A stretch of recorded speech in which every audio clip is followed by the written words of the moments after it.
de la vie publique. On l'écoute tout de suite en direct. On sait que toutes les leçons devaient être tirées de l'affaire Cahuzac. Affaire qui vient après tant d'années où des affaires ont émaillé la vie publique. Trop d'affaires. La dernière révèle une fois encore la nécessité d'une lutte implacable contre les dérives de l'argent, de la cupidité et la finance occulte.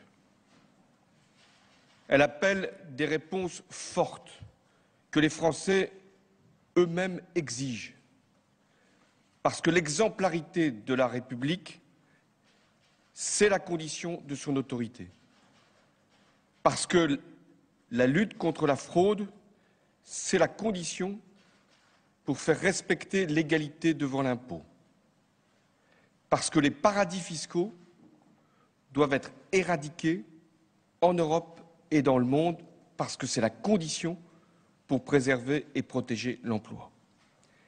C'est le sens des orientations qui ont été présentées par le Premier ministre ce matin. Et j'ai demandé qu'elles soient mises en œuvre dans un délai rapide. La première de ces orientations, c'est d'assurer la transparence de la vie publique. Je le dis très clairement, la défaillance d'un homme ne doit pas jeter le discrédit, le soupçon sur les élus qui se dévouent pour le bien public sans en retirer le moindre avantage. C'est pourquoi les règles qui régissent l'établissement, le contrôle et la publication des patrimoines des responsables publics seront entièrement revues. Une haute autorité sera créée, totalement indépendante. Elle contrôlera les déclarations de patrimoine, mais aussi les déclarations d'intérêt des membres du gouvernement, des parlementaires, des responsables des grands exécutifs locaux et des dirigeants des grandes administrations. Cette haute autorité étudiera de manière approfondie la situation de chaque ministre avant et après sa nomination. Dès lundi, les déclarations de patrimoine seront rendues publiques pour tous les membres du gouvernement. Elles le seront pour les parlementaires une fois le projet de loi adopté. Enfin, il sera proposé d'étendre l'interdiction du cumul d'un mandat parlementaire avec l'exercice de certaines activités professionnelles pour prévenir tout conflit d'intérêts. La transparence. Il ne s'agit pas d'exhiber, il ne s'agit pas de mettre en cause. Il s'agit pour les Français d'être sûrs que ceux qui les gouvernent, ceux qu'ils ont élus, ceux qui sont responsables des deniers publics puissent, pendant la durée des mandats qui leur ont été confiés, ne pas connaître d'enrichissement. La seconde orientation, c'est de renforcer la lutte contre la grande délinquance économique et financière. J'ai donc décidé, et le Premier ministre l'a présenté ce matin, la création d'un parquet financier, c'est-à-dire un procureur spécialisé, avec une compétence nationale, qui pourra agir sur les affaires de corruption et de grande fraude fiscale. Il conduira, coordonnera toutes les enquêtes relatives à ces graves infractions, ce qui aura le mérite à la fois de la concentration des moyens, de l'efficacité des procédures. Un office central de lutte contre la fraude et la corruption sera institué. Il regroupera les moyens qui existent déjà au ministère de l'Intérieur, au ministère des Finances, de façon à ce qu'il puisse y avoir, là encore, coordination, efficacité, mobilisation et des outils de procédure exceptionnels comme d'investigation seront confiés à cet office. Quant aux sanctions, si elles doivent intervenir, elles seront renforcées en matière de fraude fiscale. Et pour les élus qui auraient à connaître cette condamnation, une inéligibilité temporaire, voire définitive, pourra être prononcée dès lors que ces motifs auront été identifiés et reconnus par la justice. Enfin, dernière orientation, et peut-être celle qui permet aux Français de comprendre quel est le sens de la politique que je veux conduire. Nous allons nous mobiliser contre les paradis fiscaux. Première décision, les banques françaises devront rendre publique chaque année la liste de toutes leurs filiales partout dans le monde, pays par pays. Elles devront indiquer la nature de leurs activités. En d'autres termes, il ne sera pas possible pour une banque de dissimuler les transactions effectuées dans un paradis fiscal. L'ensemble de ces informations seront publiques et à la disposition de tous. Et je veux que cette obligation soit également appliquée au niveau de l'Union européenne et demain étendue aux grandes entreprises. La France établira chaque année une liste des paradis fiscaux. Et elle l'établira en fonction non seulement de signatures de conventions avec les pays, mais de la réalité, de l'effectivité des informations qui seront données. Je n'hésiterai pas à considérer comme un paradis fiscal tout pays qui refuserait de coopérer pleinement avec la France. Ce que je veux, et avec d'autres pays en Europe, encore récemment, l'Allemagne, la Grande-Bretagne, l'Italie et l'Espagne se sont joints à nous. Ce que je veux, c'est qu'il y ait un échange automatique d'informations sur les revenus et le patrimoine détenus par les Français à l'étranger ou par des étrangers en France.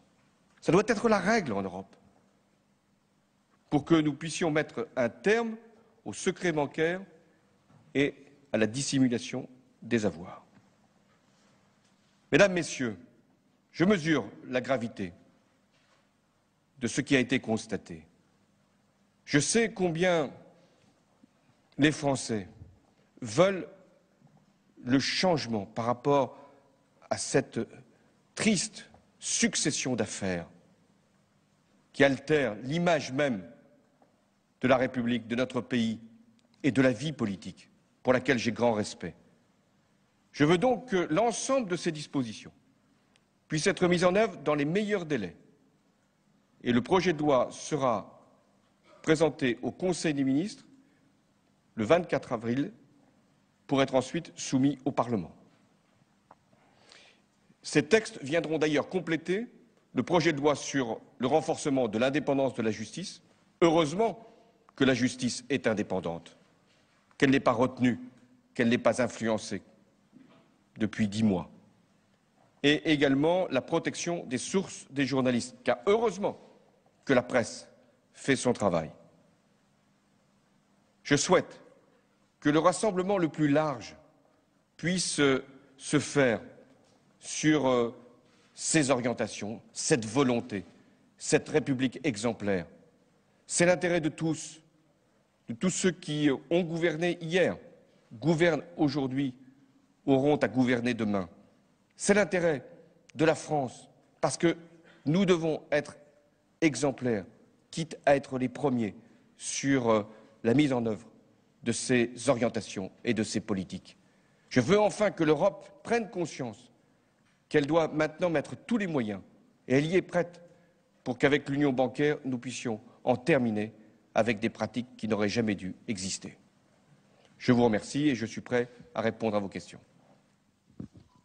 Monsieur le Président, Antonin André d'Europe 1, vous avez choisi de pousser très loin les feux de la transparence, on l'a vu. Or, certains ministres, certains élus aussi à gauche, redoutent que cette transparence pousse les feux d'une inquisition fiscale, d'une inquisition médiatique qui alimente un climat délétère. Est-ce que c'est une crainte que vous partagez ou à tout le moins est-ce que vous en avez conscience? Je mesure tous les risques. Le risque le plus grand serait de ne rien changer, de rester dans l'opacité, dans la suspicion, dans le soupçon entretenu de bonne foi ou de mauvaise foi. Pour que les Français aient confiance, il ne s'agit pas d'exhiber, comme je l'ai dit, de tout montrer. Il s'agit simplement de savoir, lorsque un élu arrive au Parlement ou lorsqu'il prend une responsabilité, c'est encore plus vrai dans ce cas de figure, au gouvernement, une déclaration de patrimoine sincère doit être faite, contrôlée par une haute autorité et vérifiée tout au long du mandat. Il est également souhaité qu'il y ait une transparence, y compris sur la nature des biens, sans qu'il y ait besoin d'inquisition ou de mise en cause de vie familiale qui doivent être respectées. Tout simplement connaître l'état des biens de manière à ce qu'il ne soit pas laissé penser qu'un élu, au cours de son mandat, a fortiori un membre d'un gouvernement, un directeur d'administration centrale, puisse avoir tiré quelque bénéfice que ce soit. Ce que je demande aux Français, et ils en sont eux-mêmes conscients, ce n'est pas de vouloir s'acharner sur leurs élus. Ces élus se dévouent pour la République, passent beaucoup de temps, sacrifient leur vie. Donc d'avoir de la compréhension. Nous avons besoin d'élus dans la République. Qu'est-ce que c'est une République s'il n'y a pas d'élus? Mais d'élus qui doivent être respectés. Et la transparence permet le respect. Monsieur le Président, Hervé Asquin de l'AFP. L'homme qui est à l'origine de toute cette affaire, Jérôme Cahuzac, a exprimé le vœu apparemment de revenir au Parlement. Est-ce que ce retour vous paraît concevable? Et puisqu'il y avait, semble-t-il, un conflit d'intérêts qui pourrait lui être reproché à raison de son ancienne profession médicale, quelle profession pourrait être visée par l'interdiction de cumul des fonctions parlementaires et de ces professions? Première question sur Jérôme Cahuzac. La justice est saisie. La justice aura à se prononcer. Il y aura, si les faits sont confirmés, et ils le sont, des condamnations. Je ne veux pas les anticiper. D'ici là, il y a, je pense, une question de conscience, si encore elle est possible, d'être évoquée. Comment venir au Parlement, là où un mensonge a été prononcé? Sur le sujet des conflits d'intérêts, vous avez raison. Il y a des situations, c'est pour ça que les déclarations de patrimoine ou les déclarations d'intérêts viseront aussi les membres des cabinets ministériels, où il y a des confusions.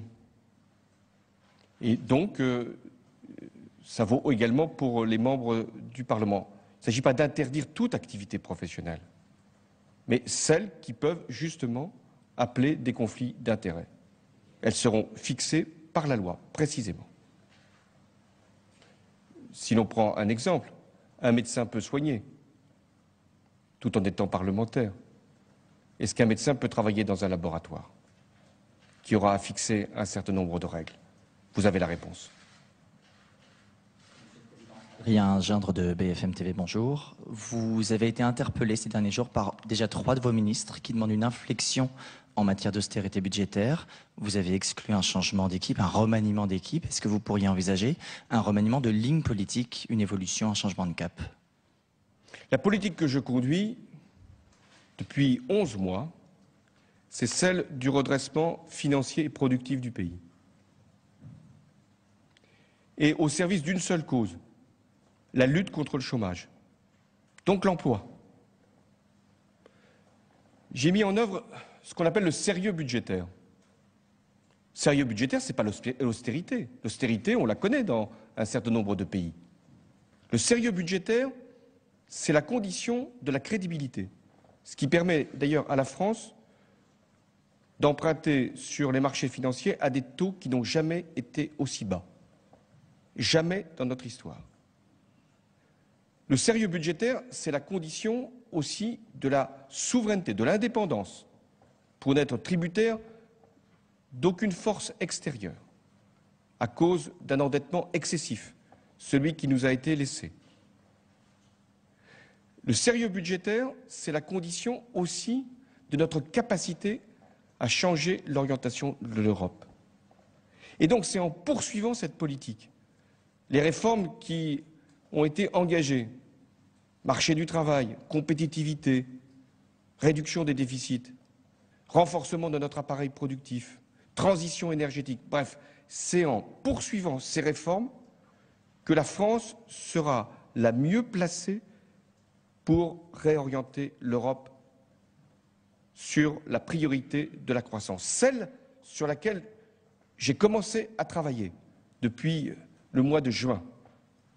Et donc, c'est en étant sérieux, c'est en étant compétitif, c'est en étant juste socialement, c'est en étant capable de mobiliser les Français sur un cap, compris par tous, comme étant celui du redressement, que nous pourrons réorienter l'Europe. Parce que c'est vrai, l'Europe, elle connaît dans beaucoup de pays l'austérité. Le sérieux, c'est le cap. La croissance, c'est l'objectif. L'emploi, c'est l'exigence. Cette politique, elle a été fixée, je n'en changerai pas. S'il n'y a pas d'autres questions ? Monsieur le Président, bonjour. Valérie Nataf, TF1. Est-ce que la fragilisation de certains membres de votre équipe ne peut pas vous conduire à certains ajustements? Je pense aux attaques dont fait l'objet Pierre Moscovici, votre ministre de l'Économie et des Finances. Ce sont des attaques injustes. Parce que pendant toute la période où Jérôme Cahuzac était mis en cause par Mediapart, il y a eu des décisions immédiates qui ont été prises, notamment par le ministre de l'Économie et des Finances, de faire qu'il n'y ait aucune possibilité pour le ministre du Budget de l'époque d'avoir quelque influence sur l'administration fiscale qui devait assurer le contrôle. Deuxièmement, d'avoir une demande d'information à l'égard des autorités suisses, avec une obligation qui était de préciser l'établissement. Également de savoir s'il y avait eu des transferts dans d'autres pays. Et enfin, d'avoir la date qui permettait d'aller au plus loin pour connaître la réalité de cette éventuelle détention d'un compte à l'étranger. Par ailleurs, la justice a fait son travail librement. Une enquête préliminaire diligentée par le parquet a pu être déclenchée dès le mois de janvier. Et le procureur, comme les enquêteurs, ont pu mener souverainement, librement leur travail. C'est ainsi la République exemplaire. Et quant à la décision que j'ai prise dès qu'il y a eu un doute encore plus sérieux, à travers l'enquête préliminaire, ça a été de faire partir Jérôme Cahuzac du gouvernement. Ces leçons doivent être tirées aussi. C'est-à-dire que nous devons avoir des échanges d'informations beaucoup plus rapides. C'est le sens des réformes que je propose. Avoir aussi des possibilités de vérification beaucoup plus grandes. Et enfin, préalablement, pour chaque membre du gouvernement, ça vaut pour celui d'aujourd'hui, ça vaudra pour celui de demain, d'avoir cette vérification, ce contrôle approfondi par une haute autorité. Voilà pourquoi je pense que les choix que je fais éviteront que puissent se reproduire toutes les affaires que nous avons pu connaître ces dernières années. Mais je serai implacable, parce que j'ai été élu sur cette volonté d'une République exemplaire. Et croyez bien que j'ai été blessé, heurté, meurtri même, par ce qui s'est produit, qui va contre toutes mes conceptions personnelles, mes exigences politiques et mes engagements. À partir de là, je ne peux pas laisser cette affaire sans qu'une réponse à la hauteur, pas simplement la transparence, mais la lutte contre la fraude fiscale, la fin des paradis fiscaux, sans que des réponses soient apportées. Si je peux rendre service à mon pays pendant mon mandat, c'est de le redresser. C'est d'avoir ce sérieux budgétaire, ce retour de la croissance, faire baisser le chômage, je l'ai dit, à la fin de l'année, et faire en sorte que les Français aient une préparation de l'avenir sur de grandes filières industrielles. Mais ce que je veux laisser aussi, c'est des réformes qui auront permis aux Français d'avoir de nouveau, ça sera difficile, un lien, une confiance à l'égard de ceux qui le représentent. Parce que si la République est affaiblie, si les élus sont mis en cause, si les ministres sont soupçonnés, mais c'est la République elle-même qui est menacée. Et il y a des risques, il y a des périls. Je les vois, pas simplement en France. Nous les voyons partout en Europe. Et donc il faut que la croissance revienne en Europe, que l'austérité ne soit pas la seule politique envisagée. Ça dépend des situations. Mais il faut aussi que nous ayons des règles qui fassent que sur les banques, sur les paradis fiscaux, sur les échanges d'informations, sur la coopération entre États, nous montrions que l'Europe est exemplaire. Les États-Unis ont pris des dispositions, alors même que l'Europe n'a pas encore tout à fait cette législation. Eh bien, il est temps d'agir. Agir en France, agir en Europe, agir dans le monde. Je prends une dernière question, parce que je... Monsieur le Président, Yael Gauze, RTL. Pour revenir à la question de la ligne politique, de la stratégie économique, comment pouvez-vous accepter que 3 de vos ministres, influents, Arnaud Montebourg, Cécile Duflot, Benoît Hamon, remettent en question cette ligne et remettent en question le sérieux budgétaire que vous venez de défendre? Non. Ils disent qu'il y a de l'austérité en Europe, dans certains pays, mais aucun ministre du gouvernement ne peut remettre en cause la politique qui est conduite, qui n'est pas l'austérité. L'austérité, c'est quand on baisse les salaires, les prestations sociales, quand il y a la récession, quand il y a un chômage qui atteint 15-20% de la population. Ici, c'est le sérieux qui permet la croissance. C'est le sérieux qui permet la crédibilité, la capacité pour agir. Pourquoi ce sérieux budgétaire? Non pas pour le simple but d'avoir des comptes en ordre à présenter, c'est déjà pas mal. Le sérieux budgétaire, c'est l'indépendance de la France, c'est aussi sa capacité pour parler, pour décider, pour agir en Europe. Si la France n'est pas en état d'avoir un désendettement organisé, alors elle sera contestée, elle sera cherchée sur les marchés par des spéculateurs, ou elle sera soumise à des décisions qui ne seront pas celles voulues par le peuple français? Non. Donc, la politique que je conduis est celle qui permet d'éviter l'austérité, de retrouver la croissance à la condition du sérieux. Merci. Je veux vous dire que je souhaitais faire cette intervention tout de suite après le Conseil des ministres pour bien faire comprendre que ces orientations sont celles du gouvernement, celles du président de la République, et que je serai intraitable pour qu'elles soient respectées. Merci. Vous avez donc suivi en direct sur la chaîne parlementaire la conférence de presse de François Hollande à l'issue du Conseil des ministres, une conférence de presse consacrée à la moralisation de la vie politique. Et pour l'analyser, Michael Zamès m'a rejoint sur ce plateau. Bonjour Michael. Bonjour Yann. Alors François Hollande, on va revenir avec vous dans le détail sur les annonces de François Hollande. Mais avant cela, un petit mot sur la forme du discours, un discours empreint de gravité avec des phrases fortes, Michael. Il fallait reprendre la main. C'est un recadrage. La semaine dernière, François Hollande est venu pendant 2 petites minutes expliquer aux Français qu'il avait été choqué par cette affaire. Ça n'a pas suffi. Les Français, ça n'a pas suffi pour les Français qui n'ont pas du tout imprégné la déclaration de la semaine dernière, fait avec une porte ouverte derrière lui, sans pupitre, rien de solennel. Voilà, cette fois, c'était l'heure d'une conférence de presse. Improvisé, dit-on. En tout cas, nous, on l'a su visiblement au dernier moment, il faut dire les choses. Et puis, il y avait un ton presque martial. Et puis, moi, j'ai retenu cette phrase qui était finalement très importante, qui a eu lieu presque à la fin de son propos tout à l'heure.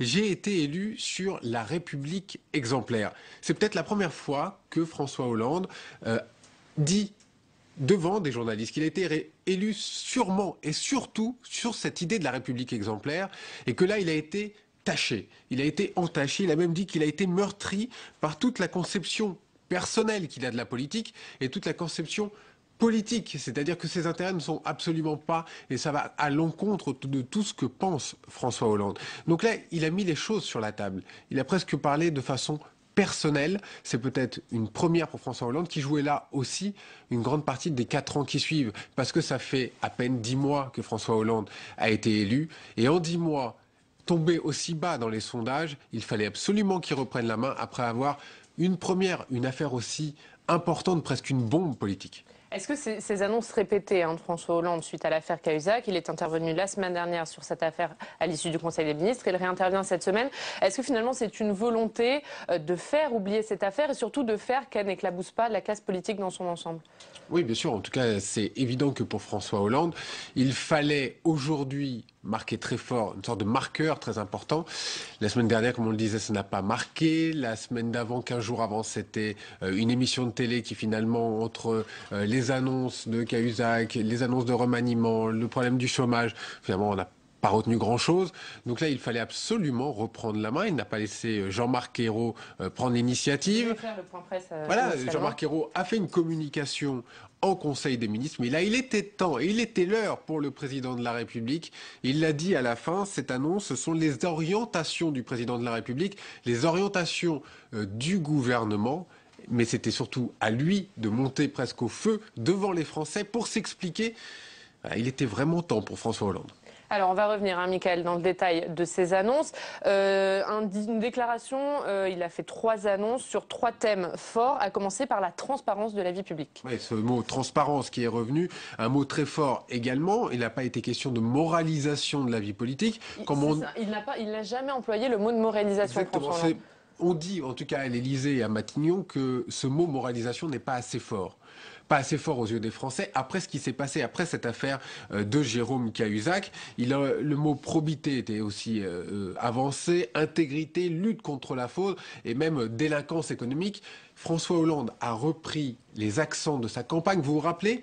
Moi, l'ennemi de la finance, eh bien voilà, on y est là. On est au cœur de ce qui avait été dit pendant la campagne et qu'on avait oublié dans les mots de François Hollande, ou en tout cas les Français avaient dit mais où est-ce qu'est passée cette fameuse phrase sur vous, ennemi de la finance? Mais aujourd'hui, il se retrouve comme l'ennemi des dérives de l'argent. Ça rejoint l'ennemi de la finance. Alors, pour cette transparence, il y aura donc l'arrivée de la création d'une haute autorité indépendante. C'est la mesure concrète annoncée par François Hollande. Voilà, la création de cette nouvelle il existe autorité. déjà aujourd'hui une autorité qui était chargée de la vie politique au niveau du contrôle, en tout cas de la vie politique. Cette autorité sera absorbée pour créer cette nouvelle autorité indépendante qui contrôlera donc le patrimoine des ministres, du gouvernement, avec, très important, le contrôle, c'est-à-dire que c'est ce qui était demandé par les parlementaires. Les parlementaires aussi seront touchés, les députés, les sénateurs, mais aussi les cabinets ministériels ainsi que les grandes administrations. Ça touche évidemment les politiques, mais ça va là un petit peu plus loin,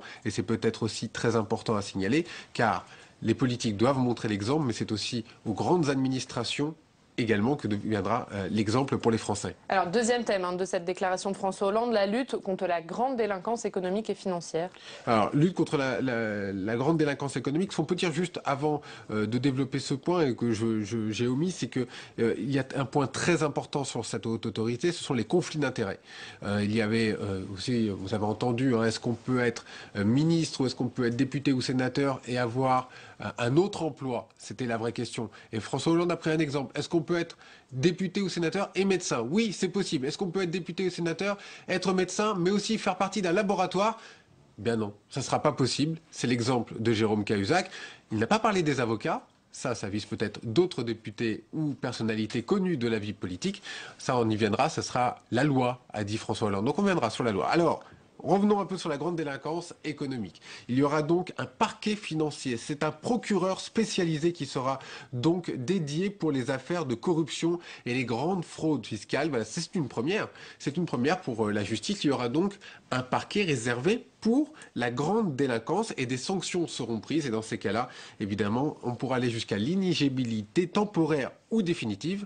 Et là, il y a un problème avec la loi parce qu'il y aura certainement une saisine de la part du Conseil constitutionnel qui avait déjà déclaré en 2010 qu'on ne pouvait pas donner cette interprétation de la loi. On ne pouvait pas décider La loi ne pouvait pas décider si un député ou un sénateur qui est condamné pouvait être inéligible jusqu'à vie. Et ça sera donc à la loi et à la justice de décider. Il l'a rappelé d'ailleurs François Hollande, mais il y aura sûrement là une opposition qui se saisira le Conseil constitutionnel. Et puis dans un troisième temps, François Hollande s'est attaqué aux paradis fiscaux, comme l'avait fait Nicolas Sarkozy en 2009. Oui, c'est pas nouveau. Chaque président y va de sa déclaration sur les paradis fiscaux. Alors évidemment, cette affaire Cahuzac remet le lien sur ces paradis fiscaux et notamment jette un petit peu un œil l'opprobre sur un pays, la Suisse. Alors là, cette fois, il y aura une demande de liste fiscale qui sera demandée aux banques françaises. Ça faisait d'ailleurs partie de la loi bancaire qui a été examinée à l'Assemblée et au Sénat. Il y aura d'abord une demande sur la nature des activités des banques. Il faudra lister là où les banques font des marchés avec des paradis fiscaux, eh bien, il faudra les rendre publics. Donc là, il met les banques face à leurs devoirs et face à leurs responsabilités. On va demander évidemment à l'Europe, ça c'est pour le côté français, mais on imagine très bien que le côté français, on ne peut pas faire tout seul, parce qu'on ne peut pas faire sans l'Union européenne. Et là sont visés le Luxembourg et l'Autriche, qui jusqu'à présent ont refusé, même si le Luxembourg est un petit peu plus jeune, ont refusé de donner les listes de ces fameux paradis fiscaux et des banques qui sont liées entre elles. Alors, Mickaël, un dernier mot pour finir. Il a eu une phrase très forte, François Hollande, sur l'éventuel retour de Jérôme Cahuzac à l'Assemblée. Ah oui, il a vraiment été... Ça se sent que François Hollande a été meurtri par ce mensonge de Jérôme Cahuzac. Ce matin, le suppléant de Jérôme Cahuzac disait... Je pense que Jérôme Cahuzac donnera sa décision dans les 15 jours, à savoir s'il veut revenir à l'Assemblée nationale ou pas. Jérôme Cahuzac qui peut revenir à l'Assemblée à partir du 20 avril.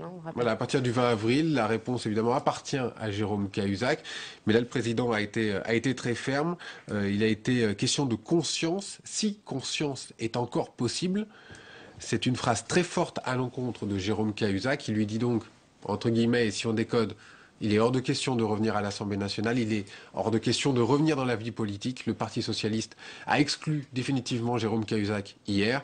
Ça clôt un petit peu le banc et l'affaire, en tout cas du retour de Jérôme Cahuzac à l'Assemblée nationale, même si on imagine que Jérôme Cahuzac ne reviendra pas à l'Assemblée nationale, même si évidemment cette décision lui appartient. Mais vu en tout cas tout ce qui arrive et toutes les déclarations politiques qui se sont enchaînées depuis déjà plusieurs jours sur ce retour de Jérôme Cahuzac, on imagine que ce retour serait aujourd'hui impossible. Merci beaucoup, Mickaël, pour cette analyse. Merci à tous de nous avoir suivis. Prochain rendez-vous avec l'information sur les chaînes parlementaires, c'est à 14h. À 15h, vous pourrez bien sûr suivre en direct la séance de questions d'actualité au gouvernement. Et puis à 16h30, la suite de l'examen du mariage pour tous en direct de l'hémicycle du Sénat. Merci à tous et très bonne journée sur les chaînes parlementaires.